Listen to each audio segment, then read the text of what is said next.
is a production of DallasCowboys.com and the Dallas Cowboys Football Club. How about them?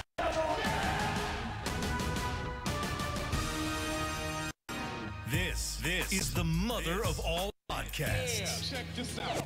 It's the Happy Hour with the DallasCowboys.com All-Stars.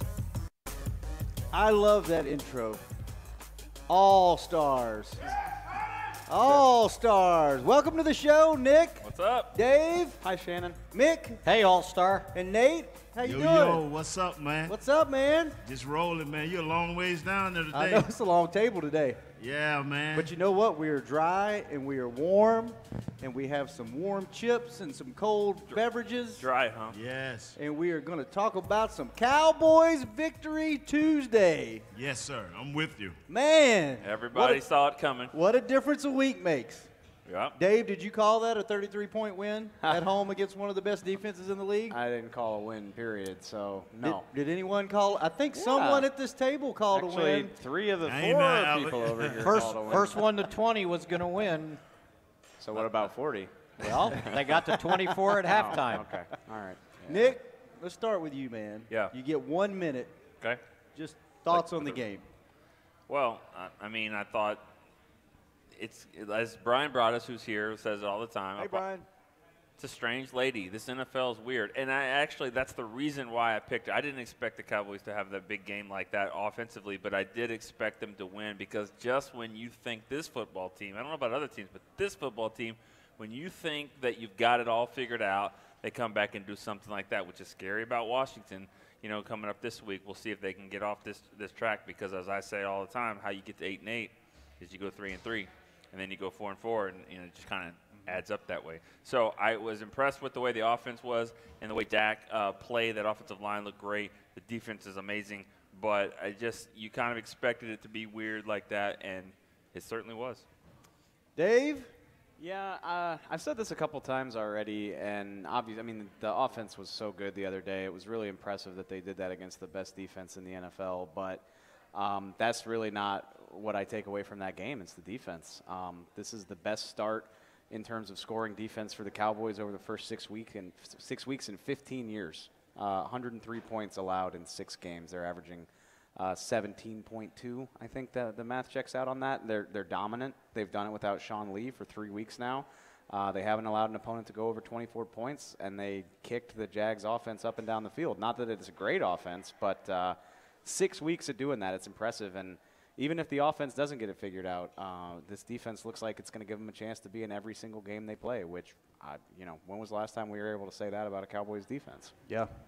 Mickey, what do you think? Got some symmetry to this season. Lose one, win one, lose one, win one, lose one. It was time to win one. And didn't matter who they were playing. And as I tried to point out before they played Jacksonville, that if you watch Jacksonville play Kansas City, you wouldn't have thought they had the number 1 defense, and you wouldn't have been that impressed with their offense. So the thinking was if you played well defensively and just scored 20 points, you might have a chance to win. And for the first time in a while, that offensive line played awfully well, which in turn Dak played efficiently, which in turn Zeke was able to rush for 100 yards, and they actually got a chance to either throw the ball down the field or run the ball down the field. And when you can do that, you have a chance to win. Nate, what'd you see? Hey, I think it was just a great job of how the plays mean a lot to me. Third down efficiency mean a lot to me. We were 41%, and I think we were 70% in the first half. We ran 40 plays offensively to their 19.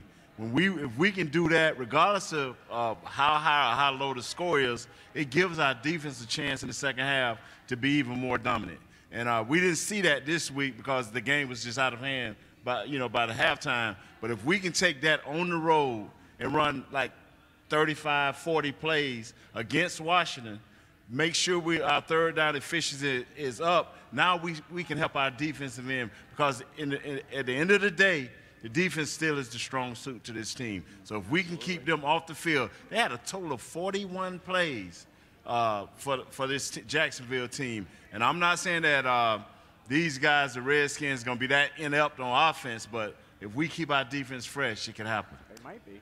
Let's talk about the offense a little bit. Been very sporadic. Haven't really seen them have this kind of output. You hear Dak and some of the guys talk about communication and execution. What do they need to do? What did they do this week that they need to do going forward to keep the consistency and keep this thing going? Well, I'll start. I think, they need to realize, and this isn't, something that nobody knows or doesn't know, but Dak is not Troy Aikman. He's not Tony Romo. He's not this pocket passer. He is a guy that needs to be on the move and run. And you can, not just when the play breaks down, but when, you have a design called run for him. And I think that, I keep bringing this up a lot on our show that we do with Dave, The Break, and Derek.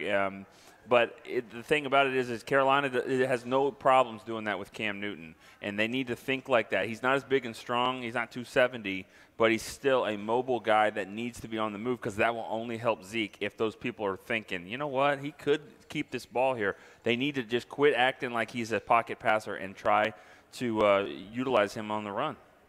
And it would be awesome if every defense the rest of the way could stubbornly try to single cover Cole Beasley. That would be great. With Tyler Patman. Yeah, yes, please. If we could get that for those two guys were bad. Yeah. And I'm sorry, I love Joe D. Special teams hurt them as well, but Church was not good. Patman wasn't good. Yeah. And Dak just straight called him out and said, well, we knew we could beat Patman. That's when I knew. That's when I knew when Dak trying not to rock the boat Prescott was like, Patman, that was our guy. Yeah. We were going after Attack Patman. him. Calling somebody out. Whoa. What? And I'm piggybacking off of Nick. When you Dak makes teams have to defend the whole field when we just free him. I mean, and not so much with the passing as you see with the other quarterbacks where they throw it all over the field, but by Dak being able to have a run-pass option, by him being able to scramble a few times that he did, it makes teams have to cover the whole field. And if we want Beasley to be effective, then Michael Gallup and Allen Hurns have to be effective. Right. They have to catch the ball when it's thrown to them. And we already come with the 2 tight end set, the 3 tight end set. And if they can continue to mix that in and Hurns find his traction and we believe in Michael Gallup a little bit more, now Beasley will always be a threat. But once they bracket Beasley come Sunday, now just look. Those 2 receivers need to pick it up, and they don't need Bryce. They don't need Thompson. They don't need this other guy. They don't need this other guy. Go with the 3 guys that we know that's got traction with the quarterback. Yeah. I think, Gallup's catch on a 3rd down on the first drive of the game was probably one of the biggest plays of the game. Not only did it help Dak's confidence and the offensive confidence, but it kind of showed them what they're trying to do, what they can do. And then I think you're right. It opened some things up for Beasley, but you got to be able to do that. And I'm not trying to be a downer. It is rainy and, dreary outside, but getting down that beer. That's happy hour. That's definitely going to happen. But I need to be able to see that on the outside more often because we've seen it through 5 other weeks this season. You can take Cole Beasley away. The Jaguars opted not to, and that was awesome because Cole Beasley's a hell of a player. But they got to start winning some of these outside matchups with a little more consistency to open that up. I think that's something we haven't seen a lot, and it's reflected in the way the offense is played. But they tried taking them away in the second half. Right. Well, and after the damage damage was done, it was too late, right. And they decided the linebacker needed to help out, like linebackers have previously when Cole Beasley kind of showed that he can run the deal. If Hurns and Thompson and Gallup, whoever, I don't care who it is, but if somebody can consistently win on the outside, they'll be more reluctant to do that to Cole. The amazing thing is, and I was telling my guys, on Hanging with the Boys, the award-winning Hanging with the Boys, the first year to get an Emmy. Did we get an Emmy? No, we didn't. Anyway. We'll act like we did. But anyway, this is the deal. We cannot, man, we cannot worry about who's not catching the ball. We got to worry about who's going to catch the ball. And there's 2 guys, I believe, that can catch this ball with some consistency. Rico. That's Cole Beasley. Not Rico. Sorry. He going to catch his one. Get one a game. Sorry. But we gotta force the ball to Gallup. We gotta see, can he play? Preach. Let's do not wait like we did with Taco Charlton. Oh man, well he did great the last 8 games of the season. Well, that was already, the season was decided. Let's find out, can this kid play? and then we move on to the next step. Did any of y'all take physics in high school or college? Unfortunately, I did. How in the hell did he walk on air? I don't know, in man. I watched that replay probably 10 times. I was like, that was like some Matrix stuff. I've gone back to it half a dozen times. I watched it 1,000 times on Sunday, and I've gone back to it Monday and today. It doesn't make sense. It doesn't make sense. It doesn't compute he's in a my talented brain. kid. I agree with That's Nate. why they got to keep throwing him the ball. Get him the ball. He had the most snaps of the wide receivers. Yep. But unfortunately, he only had 2 targets. And one was a great catch, and the second one was even a better catch. Unfortunately, his other foot hit his heel and didn't count for a touchdown. I like to see him go fight for the ball too. Like, well, go he get needs the ball. to. Yeah, like he went up big. Yes. Both times for that ball, and that can only help him. I'm in on receiver by committee, but I just want like 3 receivers to be the same. You want a smaller committee. Yeah, I want a smaller committee because Dak, and I'll keep saying it, Dak is a co-star.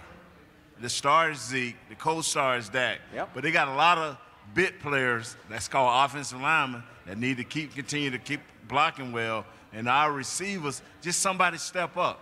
And maybe a different guy, I'm like you, Helman, maybe a different guy each week, but I got a group of guys that I'm going to start with. And if they can, and I'm going to repeat this, if they can keep that 12 and 13 personnel, 2 tight ends, 3 tight ends, and throw some balls off of that right there, along with the waggles, you don't have to worry about communication. These are things, the gimmies he talk about, these are the gimmies that they have been doing for two plus years. Is there some thought that, like, Gallup's not getting in the ball enough? Or, I mean, we don't talk about that on our show. Do y'all? Yes. Oh, yeah. Because you know what? I've pointed out on Talking Cowboys that I'm against this socialized wide receiver. Is he ready, though? Make him sir, ready. He will get ready. Make him ready. I mean, how do you know if he's ready if you don't throw him more than 2 balls a game? Well, what if one of them's coming off his face and getting intercepted? That's all right. Throw him another one. Oh, How do you make up for a mistake if you don't get opportunities to? Well, I'm fine with keeping him involved, and no one else is like pulling away from him at the receiver position. I'm just saying there's been some moments here. We're not too far down the road where we thought maybe this is a little too big for him. No. I ain't never thought that. I agree. I've never thought that. I've always thought that going to him early and giving him opportunities and talking to him, hey, man, you our man. It depends on how you talk to this kid and how he responds. Then you throw him some balls and you go to him in tight situations. He made a mistake. But if you looked at the game the other night for the Washington Redskins, they #1 pick made a whole lot of mistakes. But they ain't going to stop. And Treadwell don't need to be playing for Minnesota if we're going to go by if you miss a pass or fumble. So you got to keep pumping this kid. You got him in the 3rd round. You turned away the kid from Atlanta to say, we got a kid in the 3rd round. Okay, if that kid is who you're talking about, let's give him the ball. Who is physically better or more talented than he is? Physically? Yes. Nobody. Of the wide receivers. Nobody. So you got to give him a chance. Use him. I could go either way on Physically this. better? Like, Yeah, who's better? I can't give you an answer on that, Mick, but I will say Hearns. the guys made a pretty crucial mistake in damn near every game they've played. I mean, you're right about this. This is why Rico's on the team. Rico was doing okay, but those tight ends weren't pulling away from him, so why not? No one's pulling away from him. I get it, but I'm just saying there's been some times there's a pass over the middle against Carolina. It could have been a 40-yard game. He dropped it. I mean, there's been a play where he dropped it and intercepted by Earl Thomas. I mean, like, he's had some moments where, and he's had other times where he wasn't really making a lot of plays. I like that he's a young guy. He's making progression, and you're right. Who else are you throwing it to? Now, physically, I'll say this. I think he's not your fastest receiver. I don't know if he's got your best hands, but he does fight for the ball better than anyone else, and that's with this quarterback, you gotta have that. I'll make a great compromise with y'all. Tavon Austin won't be able to play for the foreseeable future. Why can't you get him touches that way? Which they didn't do it enough with Tavon when he was healthy. Anything near the line of scrimmage, reverse, jet sweep, passes underneath, even bubble screens out of the backfield, which they kind of haven't run in recent weeks.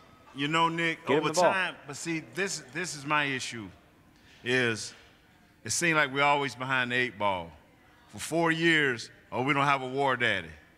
Then all of a sudden, we get a halfway war daddy. Then next season, we don't want to pay our DBs. So all of a sudden, we don't have no DBs. We got to draft all these DBs. Now we got to train them up. Guess what? Oh, now we don't have no wide receivers. And now we got some guys that's running around as wide receivers. Let's find out who the wide receivers are. We can't wait. These don't. If we had other options, I would agree with you. Like, hey, well, let's give this guy a chance. But we have no other options. So throw the ball to the guy. Okay. I mean, let's do it. Fortunately, catch it. Fortunately for Michael Gallup, you're absolutely right. I mean, yeah, we have no other guys. Terrence Williams is on IR. Tavon Austin is now hurt. Guacamole's option. Bryce Butler's hurt. Bryce Butler is hurt and then right the kid from Ohio State, well, he's a great blocker. Well, we ain't brought him in to just to block, did we? Noah's coming back, my guys. Noah's When's he coming back? Well, he can practice this week. I don't know if he's They'll gonna wait till somebody has to be placed on IR, and then they'll get them going. That seems like a good bet. Nick, so they can have somebody to come in and block, like Nate said. Me, Dave, and Mickey are used to sitting in chairs and our feet not touching the ground. How long has it been since that's happened to you? Mine are falling asleep, by the way. Yeah. Yeah, it feels. We might have to get up and walk around during the break. Feels like I'm going to take Nate's job. I'm on the Six Flags ride. I'm going to take the wireless mic because he's the only one that's got his feet on the ground. Yeah, I'm going to go out there and get some of you fans and ask y'all let y'all ask questions of this great panel that we have up here. But All-stars, Nate, all-stars. I'm going to tell you something. And you know what? There's some people paying attention way over there on the other side of the bar. These are some of the numbers that I like the Cowboys having. And they always prove to be pretty good. Whenever the Cowboys control the ball 32 or more minutes of possession, when they run anywhere from 68 to 70 plays, it seems like good things happen for the Cowboys. And that's what I'm hoping to happen this week. Because they got two monsters in the middle for the Redskins. The two Bama boys, I think, is Allen and Payne. These dudes, man, that's going to test our rookie.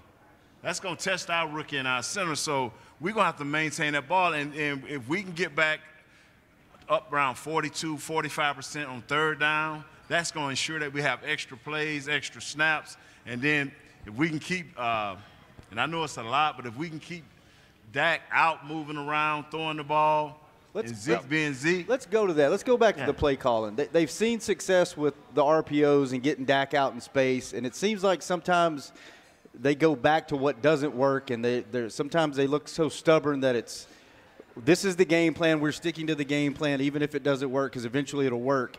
Do you think they've seen enough now with some of these read pass options and getting out in space that they're going to shift more and that becomes the game plan going forward? What do you guys think? I think a lot of that depends on how the defense is going to play.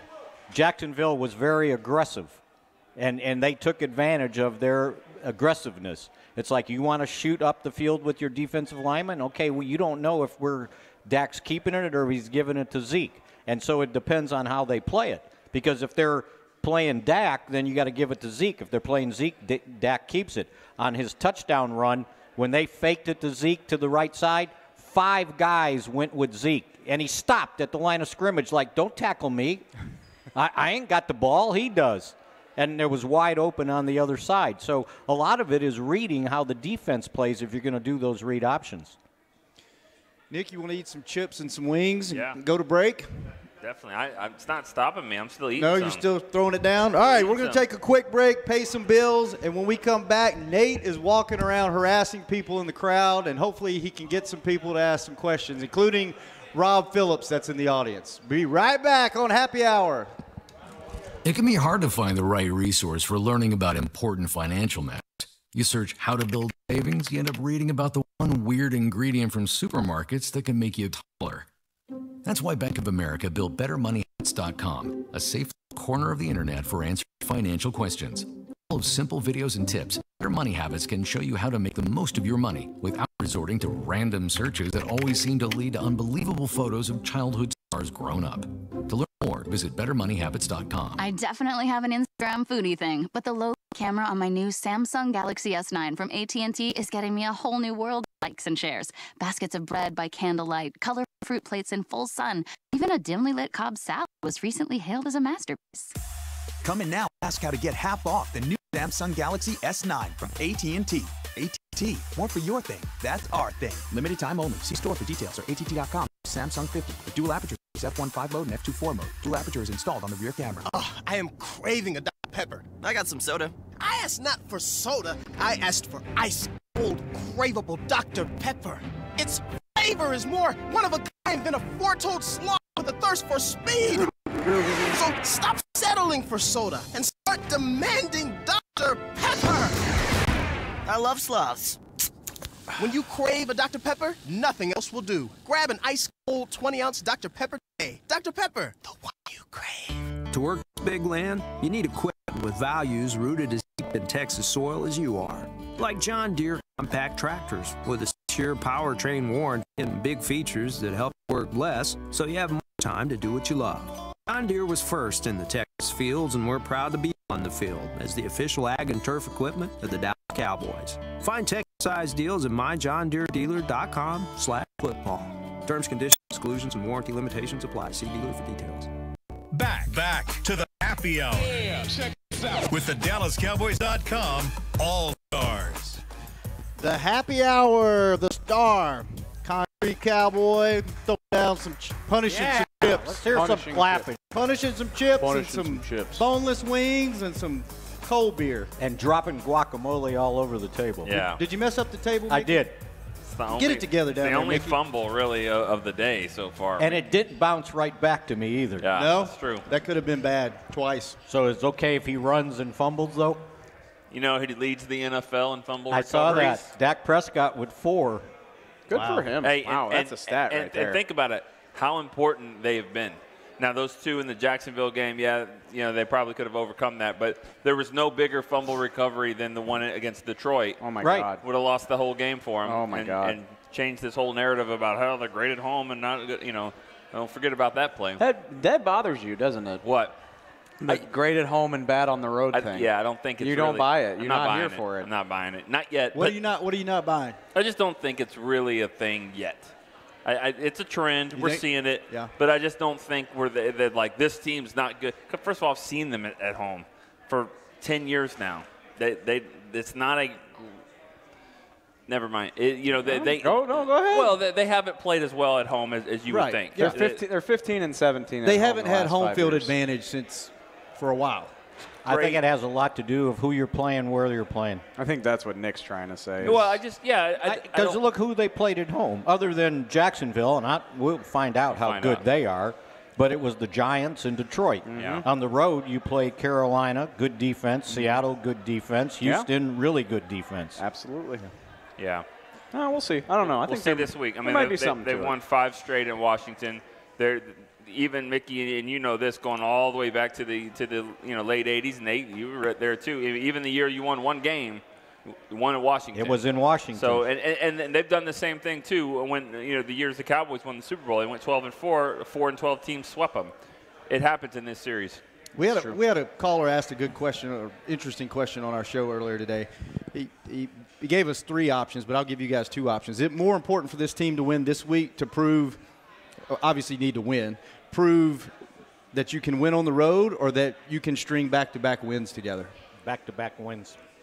Yeah, to get some momentum going? To be a good team. Yeah. Like, good teams win multiple games in a row. I don't care where they are or who it's against or – just win. Good teams win multiple games in a row. If you trade like this, that's – because I believe both of those things are important, I think that this is the biggest game of the year right now. I don't disagree with you. It's the first big game of the year, but but this one is the one. If you want to do anything with your football team, if you want to stop here and talk about the draft show with Brian, he's probably ready. No, he's not ready to get there yet, but he loves talking about those players. But if you want to stop all that, you win this game. Especially going into the bye week right after this game. You got to win this game. It's like one of those springboards when you run up and jump and vault in gymnastics. This was the springboard game. And just hope you don't come up short and hit yourself in the chest with the horse. Yeah. Because if you win this one, you get a bye, and then you got Tennessee on a Monday night at home, and their offense isn't that great. A manageable Tennessee game. Maybe you get to 5-3, but you can't get to 5-3 unless you get to 4-3. You got to win this one. Nate, you got a question for us? Who you got out there? We have Jeff from Australia. You have to listen closely. Yes. He has a lengthy question with a heavy accent. All right, let's do it. How you like the accent? That's awesome. Oh, we can get that. It's the highlight of my day. My favorite Okay, punter. so the players spend so much time with the coaches, like listening and learning from them. Are they encouraged, or is there anyone else that they can go and speak to if they need just a different ear or a different voice, you know, to listen and get an idea from, or Just problems? about like anything? Talk to Mickey. Anything. Yeah, well, talk to Mickey. That's a great Where's that question. drop? Come on. yeah. I mean, obviously you got the 62 other guys in the locker room, active roster, practice squad. I mean, you know, you talk about players picking each other's brains, quarterbacks talking to each other, position groups, but every NFL team has an ops staff too. I mean, you know, if you need a guy to help you, you know, get a good deal on rent for your apartment, there's a guy that works at the Star that can help you with that. You know, nutritionists, athletic trainers. I mean, depending on the issue, the Cowboys employ a person who is professionally trained to help you with that. So, yes, NFL players, it's staggering how many, the army of people that are in place to help every player with everything they could possibly need. Let me put a spin on that. Over the years, because Jerry's always seems like had an open door when it comes to certain things. Over the years, what have been some issues that have been big enough for a player to trump the coach and go talk straight to Jerry?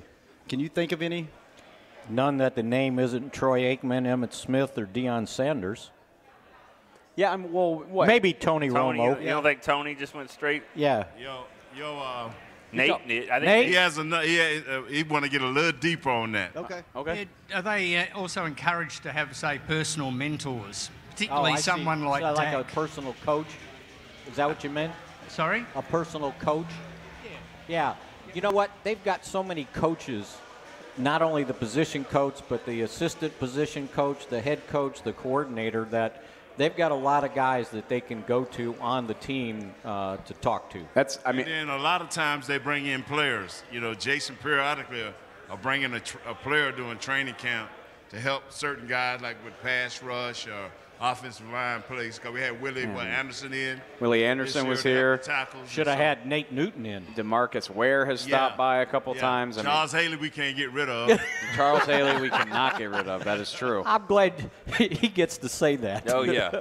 Thank you, Jeff. Thanks, Jeff. Nate Newton keeps coming back every day.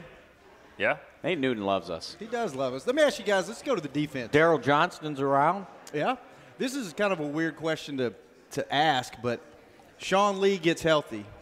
How does he fit back into this defense? You've got these two young guys that are playing really good. You want to keep giving them snaps. You want to see them do more and more and giving them opportunities. When he gets healthy, how do you reinsert him back into this defense? Which is totally weird to even say that because in years past they forgot how to play defense when he wasn't in the game. See, I think It's a good question. I think they're fortunate that it is a position where, like, I really don't think that matters. And Nick pointed that out. I said it all during the offseason. You need three guys to play two positions anyway. You rotate linebackers anyway, and then on top of that, you can bring in a different guy for different situations. Maybe, you know, if it's 3rd and 6, that suits, you know, Sean Lee better than Leighton Vander Esch as opposed to if it's 3rd and 2 or something like that. So I think you can mix and match, and it's not like quarterback or running back where I feel like a guy needs to be in a rhythm. I think between the three of them, I just really don't see it being that big of an issue. Because they have different packages. And so you have certain guys that would be better to fit that package, and you don't have to play Sean Lee 60, 70 snaps a game. You don't have to play Jalen Smith that many plays. So you kind of rotate them in. And remember, Joe Thomas is out. Right. And it may not be back for a while. So now you got three guys to play those positions, and you got somebody as a backup in case one of those guys get nicked up. And I really, you know, I've seen people like tweeting about that and stuff. Like, no, I don't think Damian Wilson's still going to be your strong side linebacker. Like, they're not going to play some, you know, Sean or Vander Esch at Sam. They're going to keep it the way it is. But, you know, you play 50 to 70 snaps of defense in a game. Like, there's more than enough snaps to get everybody involved. Nate, got somebody else? Got another question? Yeah, we have Josh from North Carolina. He's talking about poaching. Hey, Josh. If you could poach one player from Kansas City for the rest of this year, would you do Mahomes, Kelsey, Tyreek Hill, or Eric Berry? A healthy Eric Berry. Jeez. Kelsey. How come? just because it's a bigger threat at tight end than they have right now, and it takes a load off of Jeff Swain having to do everything. Jeff Swain can kind of be your James Hanna type guy, if you had a Kelsey on the team. So do you get to keep him, or do you just have him for this year and then he goes away? Yeah, just this year. Oh. No Mahomes for 10 years. That's a really okay. Which, obviously Pat Mahomes has been much better than Dak Prescott over the course of 6 weeks. I'm not trying to pretend that he's not, but is Mahomes at a point in his career where he can elevate the skill players that are on this team, or does he need Kelsey and Tyreek Hill and those types of guys to succeed? So I hate to say this, but I think I agree with Mick. I do. I mean, Travis Kelce is such a massive upgrade over what you have at that position, and he can do so much. And I mean, I wouldn't complain about having Tyreek Hill either. It would be intriguing to see Eric Berry on this defense, but it's still a good defense. Yeah, I think you're right, Mick. He caught 5 passes for 100 yards against Jacksonville. And when we were talking about it on Talking Cowboys, I said, well, watch out for the tight end. I know Jeff Swain's not Kelsey, but maybe they have troubles covering the tight end. Are you guys impressed with what Swain's been able to do? We've always known he was a good blocker. Has he surprised you with his pass catching and running ability? Yeah, I mean, he's been pretty good. I mean, I don't know about a surprise. I mean, somebody had to do it. Somebody had to replace Witten. I don't know if he's really done that as a full-fledged replacement yet. But yeah, he's got a little bit more mobility. But I've always kind of compare him to Kelsey. I don't know if it's because I think they look alike or they have the same number, but I don't know. I just think he's a poor man's Kelsey. I'm surprised you didn't put Skandrick in that list, though, of Chiefs, though, if we're talking about that. You got another question, Nate? Tyreek Hill is my answer, No, I thought he was going to respond to the Skandrick comment. He just smiled like the rest of us. Who would you take, Nate? Huh? Who would you take? None of them. No? If I can't keep them, brother, I don't want them. I'm being honest. What? I need what this. What are you talking about? Is that your philosophy? I need this long-term fix, bro. I can't get the short-term fix. That is. To wake up tomorrow and realize I don't have Kelsey or hurt. What's your answer, though? I think Kelsey easy. Yeah. Yeah. All right. Nick. As much as Nick wants speed, that makes sense. I mean, the catch that Tyreek Hill made, a 75-yard touchdown, to just catch the ball, because I was listening to it actually on the radio, and I just thought it was a 75-yard bomb.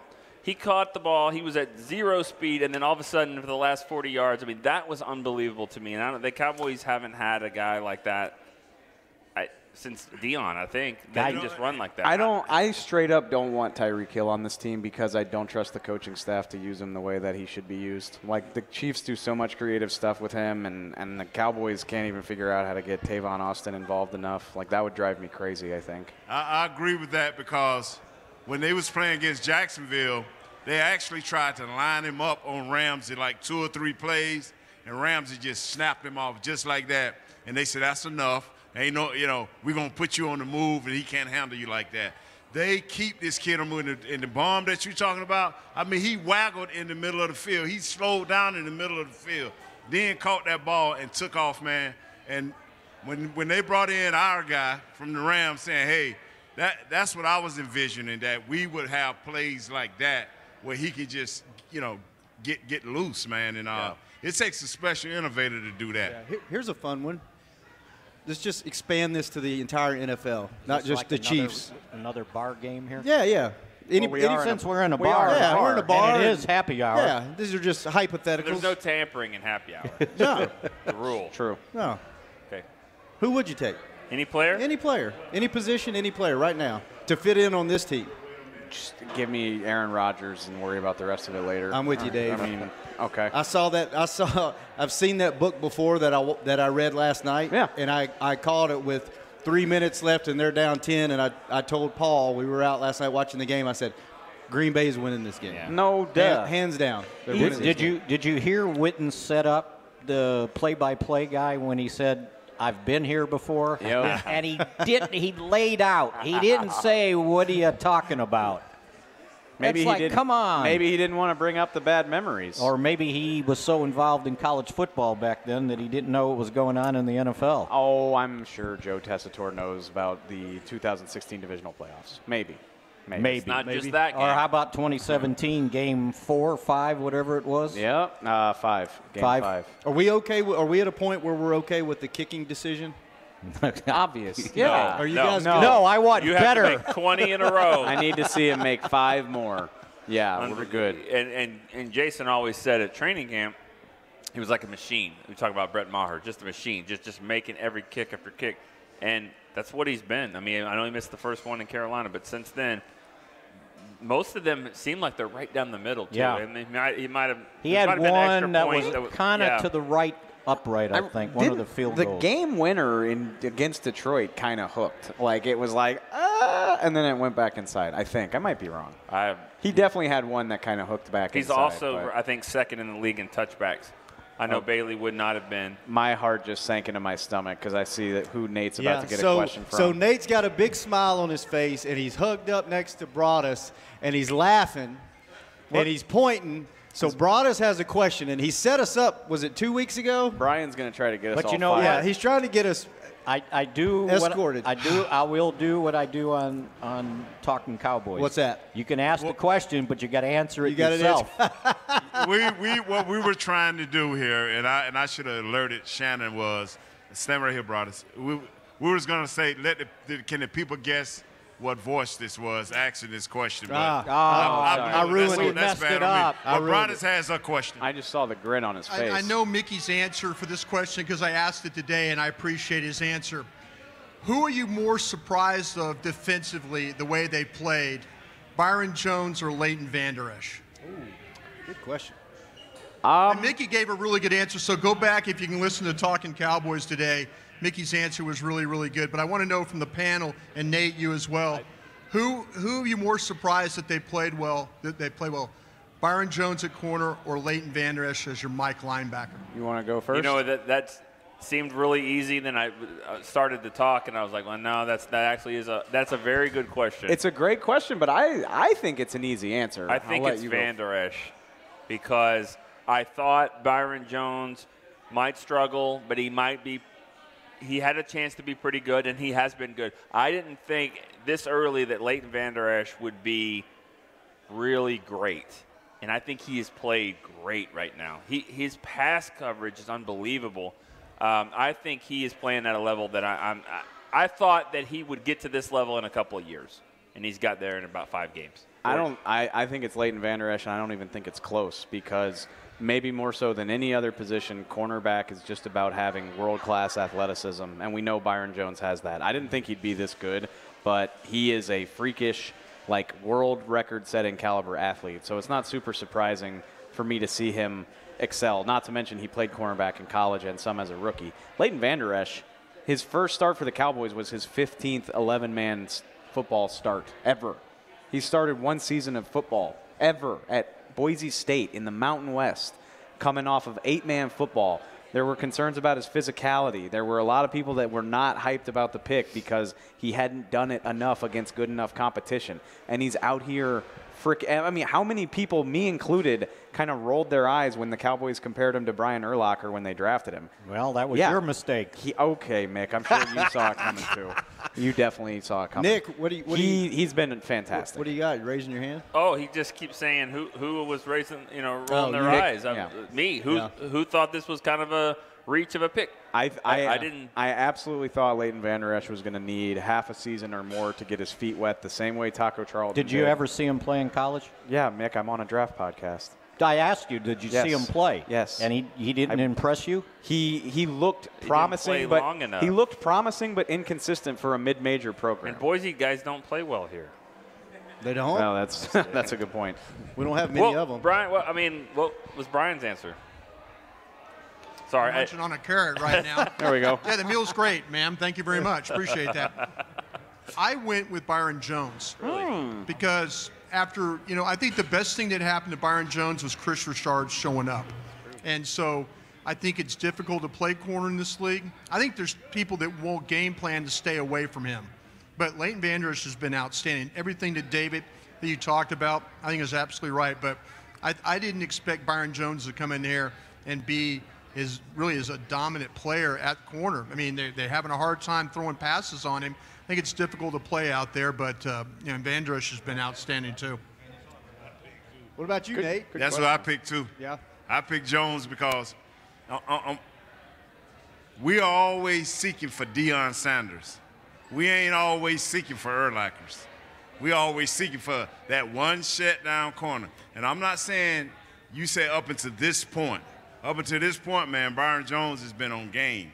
Oh, and he's been doing it week in and week out. They've both been very impressive. What I like about Leighton is, as advertised, for the first time in a long time, besides Zeke, our coaching staff and our management stood up for a guy that they drafted in the first round. They stood up, and they have never backed down.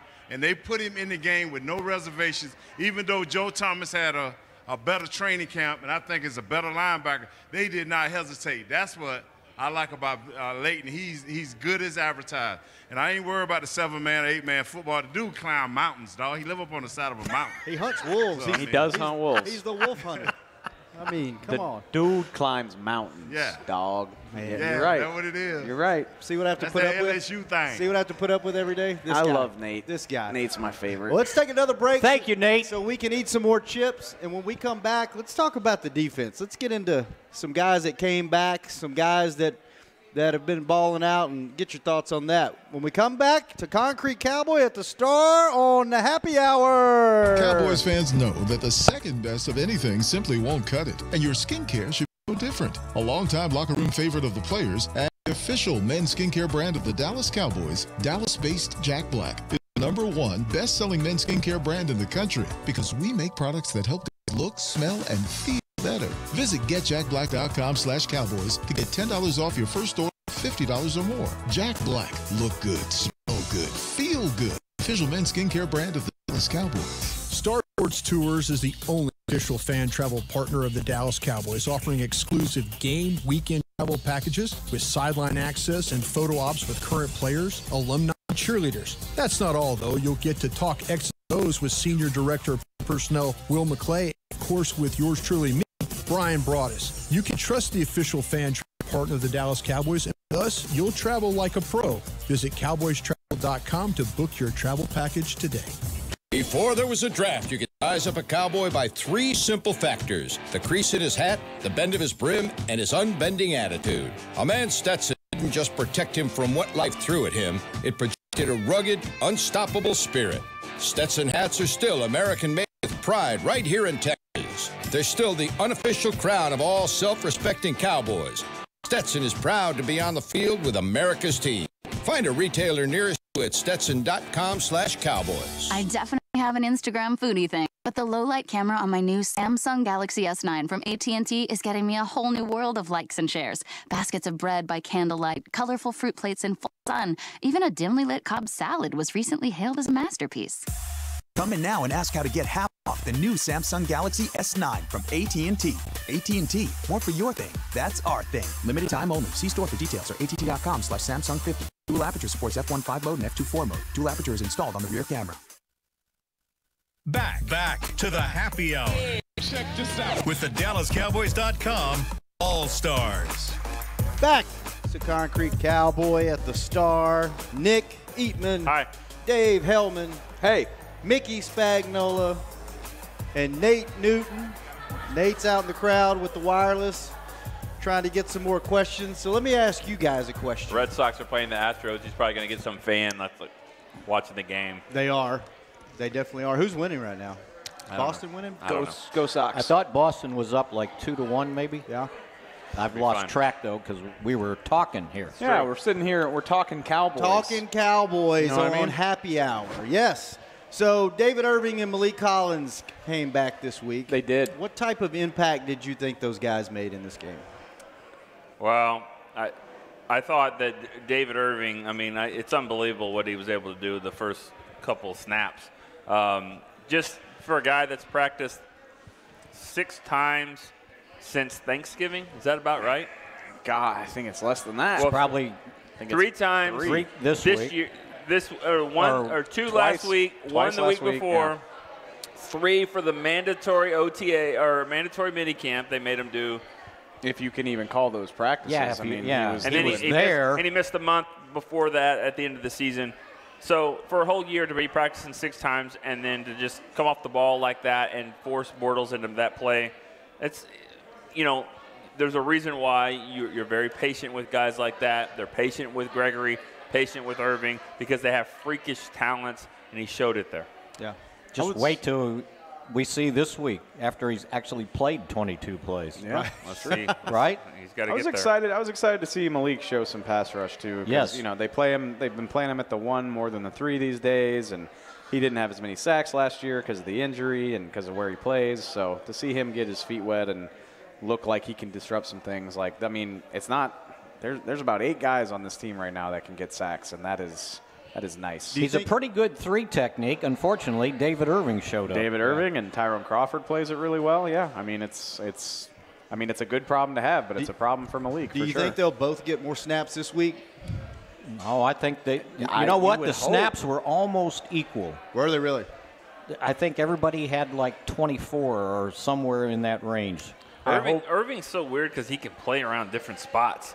And, with maybe Demarcus Lawrence's injury a little bit, I mean, we've seen Irving dominate a game at the end position. Yeah. So, he can do different things for you. Yeah. He played in that game, at least for a couple snaps too. So, Nate, who you got out there? I have a beautiful lady from D.C., the capital, and she's going to tell you her name because it's nice enough that I can't pronounce it, and she has a good question. Alana, and I'm from D.C., and how big are Dak Prescott's muscles? Hey, that's Shannon's question. He's the social media guy. Oh, so you're from D.C. Are you a Redskins fan? No, Yes. look at that shirt. Look at her shirt. Yeah, big Redskin fan.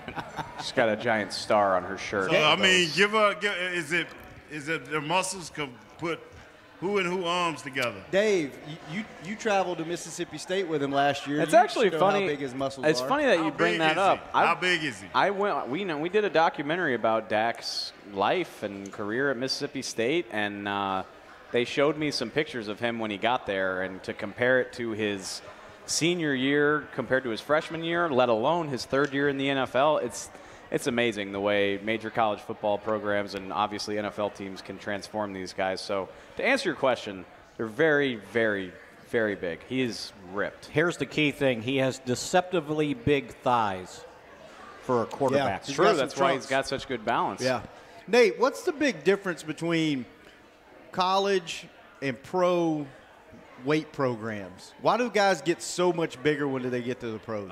They have school and other activities that they get involved in college. In pros, this is your job.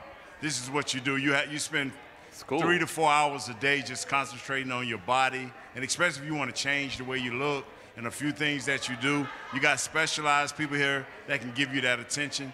And plus, the food is better. I mean, even though they have good training tables at most schools, I mean, they still eating McDonald's and having fun and, going out doing what you guys do on a regular basis. Well, you, Shannon, anyway.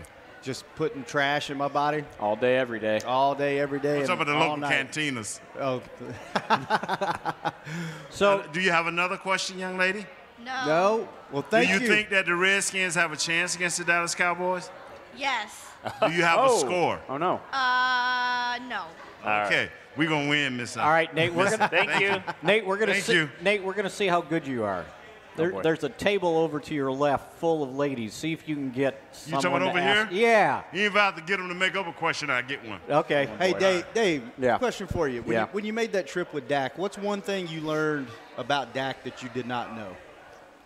Oh, man. One thing that I learned, put me on the spot. I'm sorry. Probably how popular he was at Mississippi State. Yeah, no, I mean, I learned a lot of stuff that I already knew, but I mean, the thing that really just kind of took my breath away was just what he means to that community. I mean, it's unbelievable. Like, you would have thought you were at the Star with how much Cowboys stuff they were selling in Starkville, Mississippi. I mean, it's crazy. The people, we got dinner at like Buffalo Wild Wings, and the manager there told us that like the demand on Sundays for their games is for Cowboys. Like, it's not for anything else. So that was probably it. That was probably the biggest thing, is that he's basically a god in central Mississippi. Yeah. Nate's over there partying. Yeah, seriously. Oh, you know what? He came Hasn't through. really mastered the turn the mic off, on type thing. Alex, you need to show Nate how to turn the mic off when he doesn't have someone. Yeah. Oh, God. I just know his name, God. and he elected her. They're from Houston. Y'all here for what? I'm from here, Dallas. She's from Houston. Houston, Texas. We're here for work. For work. Okay, and your name? Deshea. Deshea. Step forward. Well, welcome to Dallas. Bo, what's your question? Dallas. Yeah. What is my question? What are we talking? What are you guys talking about? Talking about the Dallas Cowboys football. It's happy hour. And don't talk about the Houston Texans Cowboys game. We don't want to talk about that. When are we going to sign Dez? Hey. Haven't heard that name in a couple weeks. An original question. Yeah. Hey. We're not going to. I like it. I like the fact that, you know what, even down in Houston, everyone knows what's going on, knows what the topic is. Any chance in hell that he No. ends up on this team? No. No. Lufkin's right in between Dallas and Houston. It's halfway, right? So Well, he was from Dallas. She's from Houston. No, but good point. Nick, good point. you didn't really jump in there on that. No, Nick wants him back. Hold on. I don't know about wants him back, but Nick needs him back. No chance in hell for anything that Jerry Jones is involved with. I mean, no, it's selling the team, and then that's it. I don't know what else is no chance in it. I mean, I think he could. I think he could. I would be pretty He probably surprised. won't. This young lady, she is waiting to ask this question. Okay. All right. Okay, so when are you guys going to block J.J. Watts? Hey, No. that's hard. Well, hey, could the four of us combine to do anything No. to J.J. Watt? No. Yeah, No I don't- chance. We got no shot. I No didn't think chance. so either. Nate, back in the day, could you have handled JJ?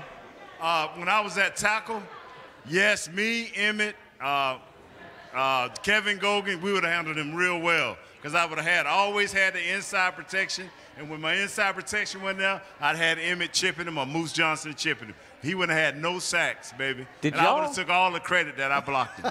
Or he would have turned to Fredo and say, okay, help me out, bud. Yeah, because J.J. Watts, like I told her to ask that question. J.J. Watts is one of the coldest dudes in the league. So you got his name wrong.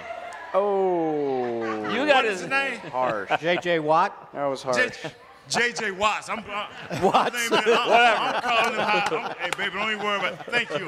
Hey, let me say that. I was just going to let it go. It's J.T. and T.J. or whatever, the Watts boys. They light it up. All right. I got it right, bro. He's multiple Watts. Yeah, Watts. This dude is a gangster, man. Did y'all see the clip of Zeke just bury Calais Campbell during the Jags game? I mean, it was, to call it a chip is a discredit.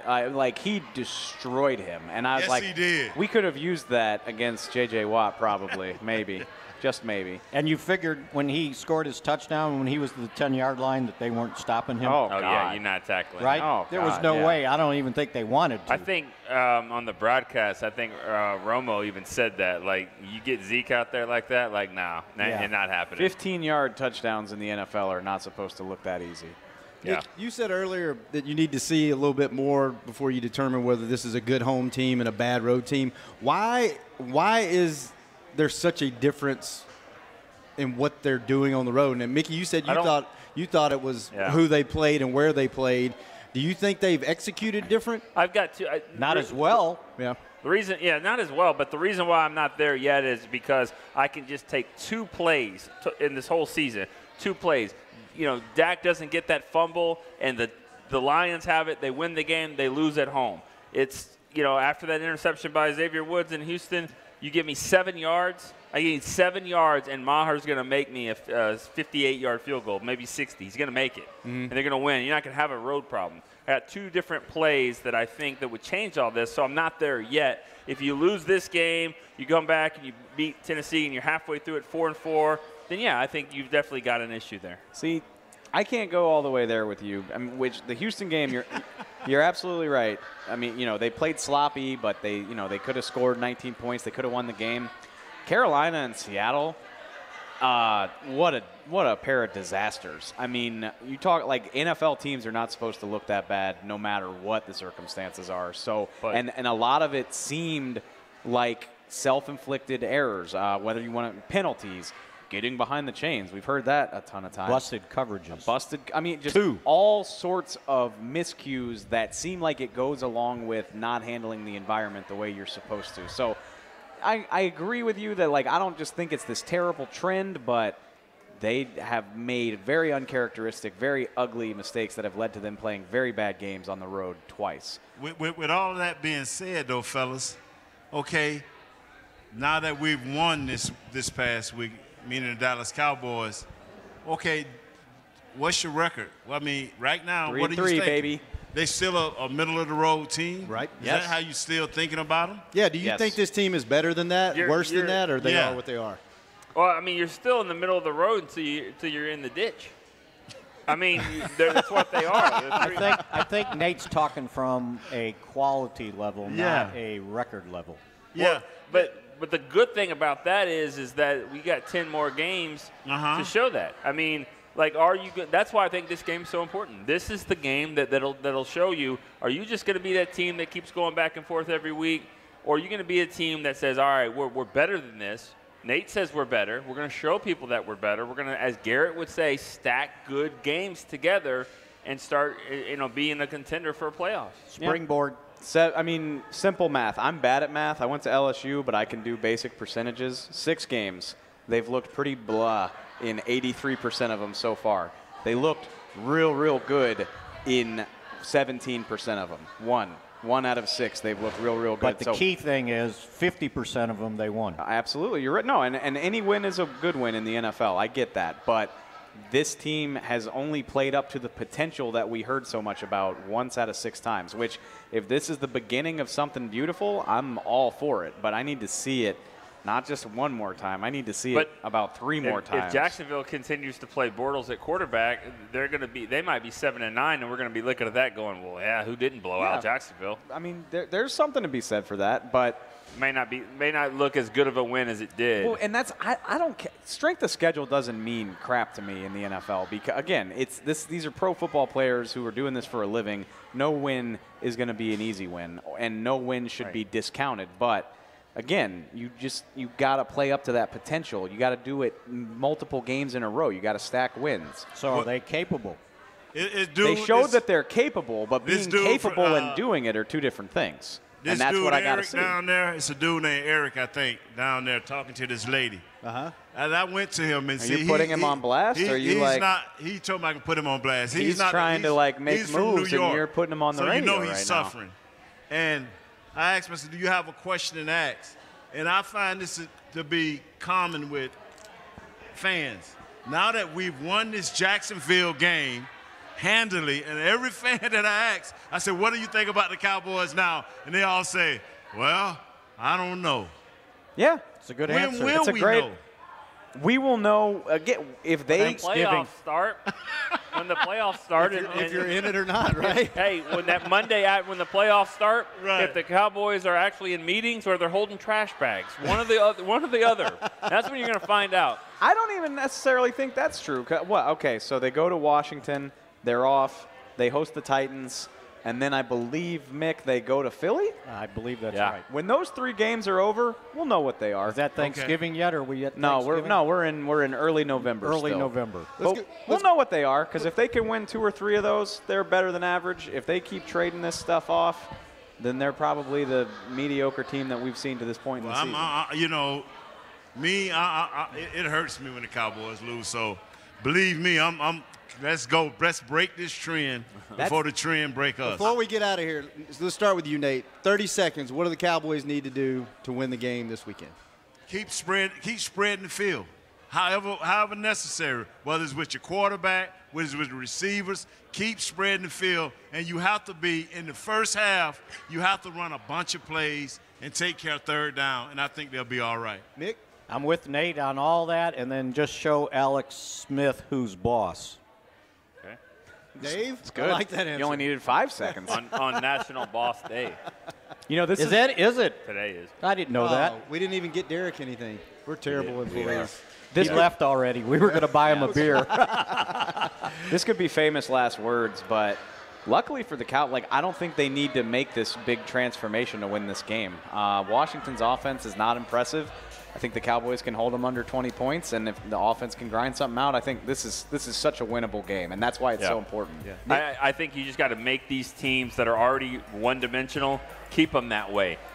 Stop the run. At Jacksonville, you make sure you stop the run, and it's going to be tough. Alex Smith's going to have to go out and do things he's not that great of, and that's go win games. He's pretty good at managing. He's not good at having to go win it. I think if you stop him, and Adrian Peterson is not the Adrian Peterson that he was before, keep them at one-dimensional, and then they should be fun. Nate, Mickey, Dave. Yes. Nick, thank you guys. We're done? We're done. It was a pleasure hanging out with you. I will see you in the office tomorrow. All right. All right. Hey, remember to watch that award-winning show. Is it award-winning? What award? What award did y'all win? It's not. No. It's not. I thought it was. I'm sorry. It's not very good. It's just the only show that has a Pro Bowler on it. Correct. And a Super Bowl winner. I think it's the best show on DallasCowboys.com in the afternoon. In the afternoon. It's the only show on DallasCowboys.com in the afternoon. Oh, my God. Well, thank you guys. Thank you guys for pushing all the buttons. Thank you for everybody that showed up and asked questions. We will be back next Tuesday, I guess. Same time, 6 to 7 on the happy hour. Still raining.